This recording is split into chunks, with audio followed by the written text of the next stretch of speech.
ಎರಡೆರಡು ಸಾವಿರ ಈ ತರ ಸಂದರ್ಭದಲ್ಲಿ ಅವ್ರು ಯಾಕೆ ಕಳಿಸ್ಬೇಕು ಮತ್ತೆ ಕರಿಬೋದಾಗಿತ್ತು ಎನಿವೆ ನೆಫ್ಟ್ ಕಮೆಂಟ್ ಯಾವುದೇ ಒಂದು ವ್ಯವಸ್ಥೆಯಲ್ಲಿ ಜನ ಹೋಗ್ಬೇಕಂತಂದ್ರೆ ಸುಮ್ಮನೆ ನಾವು ಲ್ಯಾಂಡ್ ಕೊಡ್ತೀವಿ ಬಾ ಅಂತ ಹೋಗಬೇಕು ಅಲ್ಲಿ man power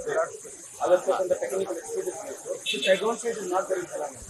so it is not that meaning that Karnataka is not going to compensate some land and give other people. Definitely Karnataka in its wisdom last 5 decades has been number one in GDP. Last 5 decades, last 50 years.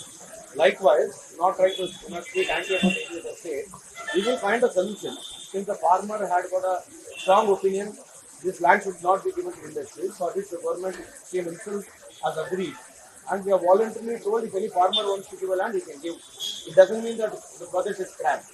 Either way, ಬೇರೆ ಎಲ್ಲರೂ ಒಂದು ಜಾಗದಲ್ಲಿ ನಮ್ಮ industry department ನಮ್ಮ I T department ಮಿನಿಸ್ಟರ್ಗಳು ಇಬ್ಬರು proactive ಇದ್ದಾರೆ ಬೇರೆ ಒಂದು ಜಾಗದಲ್ಲಿ ಎಲ್ಲೋ ಲ್ಯಾಂಡ್ ಹುಡುಕೊಡ್ಬೇಕಂತ ಮಾಡ್ತಾರೆ ಇದೇನೋ ಸಮಯ ಸಾಧಕನಾಗಿ ಒಂದು ಟ್ವೀಟ್ ಮಾಡಿದ ತಕ್ಷಣ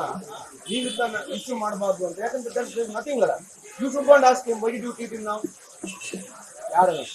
ಮಿನಿಸ್ಟರ್ ಟ್ವೀಟ್ ಮಾಡಿದ್ದಾರೆ ಈ ದಿವಸ ಬಿಟ್ಟು ಈಗ ಟ್ವೀಟ್ ಮಾಡ್ತಿದ್ದಾರೆ just because we say we are giving back the land to the farmers this is the only issue ಏನು ಟ್ವೀಟ್ ಮಾಡೋ ಕಾರಣ ಏನು ಇಲ್ಲಿ ನಾವು ಸಿಎಂ ನವರು ನಾವು ಲ್ಯಾಂಡ್ ಫಾರ್ಮರ್ಸಿ ಕೊಡಲ್ಲ ಫಾರ್ಮರ್ಸಿ ವಾಪಸ್ ಕೊಡ್ತೀವಿ ಅಂತ ತಕ್ಷಣ ಟ್ವೀಟ್ ಮಾಡ್ಬಿಡ್ಬೇಕಾ ಇದು ಸ್ಪೋರ್ಟಿವ್ ಆಗಿರ್ತಕ್ಕಂಥ ಇಶ್ಯೂ ಆಯ್ತು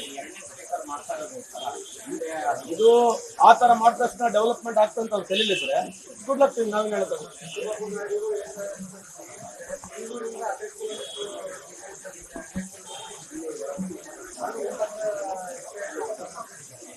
ಈಗ ಆಂಧ್ರದ ವ್ಯವಸ್ಥೆ ಇದೆ ನಿಮಗೆ ಗೊತ್ತಿದೆ ಅಲ್ವಾ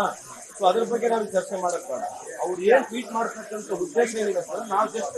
ರೈತರ ಲ್ಯಾಂಡ್ ವಾಪಸ್ ಕೊಡ್ತೀವಿ ನಿಮ್ಮ ಹತ್ರ ಲ್ಯಾಂಡ್ ಇದ್ರೆ ಯಾಕೆ ಬರಲಿಲ್ಲ ಮೊದ್ಲು ಯಾಕೆ ಟ್ವೀಟ್ ಮಾಡಲಿಲ್ಲ ಈಗ ಯಾಕೆ ಮಾಡ್ತಾ ಇದ್ದೀರಿ it's a very untimely wrongly try to prove that just because we are giving land people will come ಹಂಗೇಂದ್ರೆ ಛತ್ತೀಸ್ಗಢನಾಗಿದೆ